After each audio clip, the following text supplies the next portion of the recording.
Gentleman from Ohio, from California reserves. The gentleman from Ohio is recognized. Before I yield to, well, I'll yield to Mr. Paul for 3 minutes. Gentleman from Texas is recognized for 3 minutes. I thank the gentleman. If the gentleman from California didn't like my analogy about how we were maneuvered into war in World War II, I think it might be much more appropriate to compare it to the sanctions on Iraq. There were those in the 1990s that wanted us to go to war in Iraq. They were looking for an excuse. And we put strong sanctions, continued flying over their country and bombing. Thousands, if not hundreds of thousands of kids died because of those sanctions, and eventually they got their war. We ended up in the war. Anybody who believes that taking gasoline away from the common person in Iran is going to motivate them to get rid of their Ayatollah. It's the Ayatollah that carries the power. That's not going to happen. It just does exactly the opposite. So this is why I believe this is a much greater threat to our national security. It does not help us. It doesn't achieve the goals that are set out. For instance, we now commonly say that the Iranians have no right to enrich.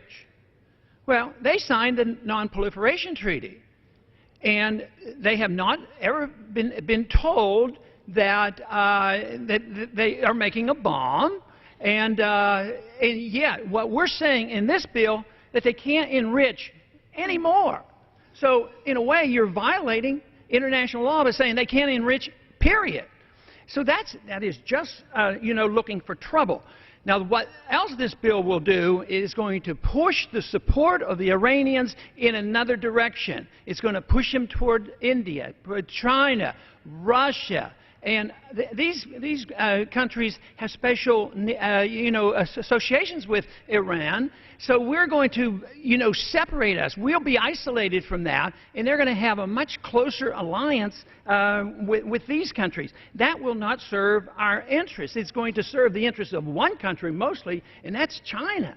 China, they act almost like capitalists. They take our dollars they've earned from us, and they're spending the dollars over there. They would like to, buy the oil and refine the oil and drill the oil.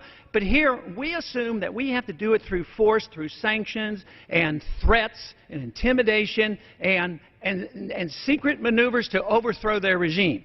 It just doesn't work. It sounds good. It sounds easy, but it does backfire on us. You get too many unintended consequences, and besides, our national security does not depend on what we do in the Middle East. Our national security is threatened by this. I mean, we're overstretched, we're broke, and this is part of the strategy, as I mentioned before.